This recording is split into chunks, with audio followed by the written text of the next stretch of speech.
ছাত্র শিবিরের সাবেক কেন্দ্রীয় সভাপতি সালাউদ্দিন আইবী ভাই, আপনি বলবেন সৎ দক্ষ দেশপ্রেমিক নাগরিক তৈরিতে ছাত্র শিবিরের ভূমিকা। আবারও সকলকে ছাত্র শিবিরের প্রতিষ্ঠা বার্ষিকী শুভেচ্ছা। আমরা মন্ত্রমুগ্ধের মতো সম্মানিত শিক্ষক মন্ডলী এবং সাবেক কেন্দ্রীয় সভাপতিবৃন্দের কথা শুনছিলাম। সৎ দক্ষ দেশপ্রেমিক নাগরিক তৈরিতে ছাত্র শিবিরের ভূমিকা নিয়ে আমাকে বলতে বলা হয়েছে।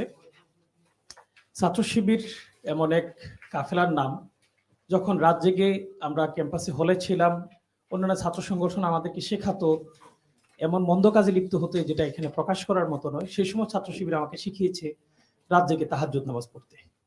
যখন আমাকে মাসুদ রানা পড়ার জন্য আমার বন্ধুরা উদ্বুদ্ধ করত, যখন আমাকে অনৈতিক অশ্লীল গল্প পড়ার জন্য, শোনার জন্য, অশ্লীলতা জড়ানোর জন্য উৎসাহিত করতো, তখন ছাত্র শিবির আমাকে শিখিয়েছে কোরআন শিখতে।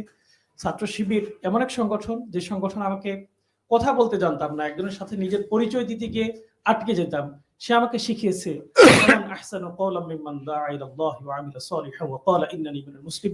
আমার নিজের পরিচয় দিতে, সবচেয়ে সুন্দর কথাটি বলতে।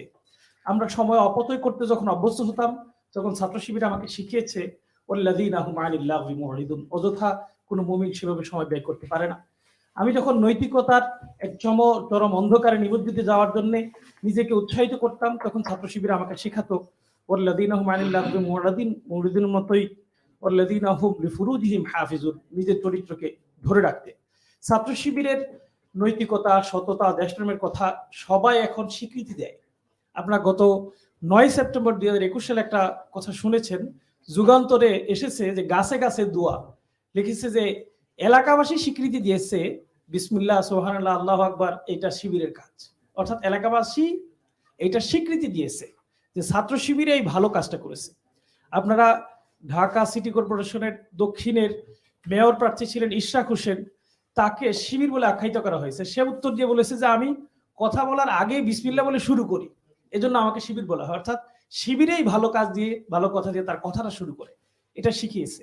ছাত্র শিবিরের দেশপ্রেমের কথা যদি বলি, খুব বেশি উদাহরণ দেওয়ার দরকার নেই, সংক্ষেপে বলতে বলা হয়েছে। শহীদ আবরার ভাই দেশপ্রেমের কথা লিখতে গিয়েই তাকে শহীদ হতে হয়েছে, এবং তাকে একটা কারণেই শহীদ করার জন্য উদ্বুদ্ধ হয়েছে। ফাঁসির রায়ে বিচারক সেটা লিখেছেন, সেটা হলো ছাত্র শিবির সন্দেহে তাকে হত্যা করা হয়েছে। আপনারা দেখেছেন দক্ষতার বিষয়ে যদি আরেকটা উদাহরণ দেই, সেটা হলো জনস্বাস্থ্য ইনস্টিটিউটের সম্মানিত পরিচালক গত কয়েকদিন আগে আব্দুর রহিম সাহেব, তিনি বলেছেন যে পোশাক বিধি দিয়েছে, টাকনুর উপরে প্যান্ট পরতে হবে, হিজাব পরতে হবে। গত 29 অক্টোবর 2020 সালে তাকে সকল পত্রিকা ফলো করে প্রচার করা হয়েছে যে সে ছাত্র শিবিরের নেতা, জামাত ইসলামীর নেতা। অর্থাৎ যেখানেই ভালো সেখানেই ছাত্র শিবির, যেখানেই সৎ সেখানেই ছাত্র শিবির, যেখানে যোগ্যতার পরিচয় একই সাথে নৈতিকতার সমন্বয় সেখানেই ছাত্র শিবির। ইনশাআল্লাহ ছাত্র শিবির এই সততা, দেশপ্রেম এবং দক্ষতা দিয়ে বিশ্বকে জয় করবে ইনশাআল্লাহ।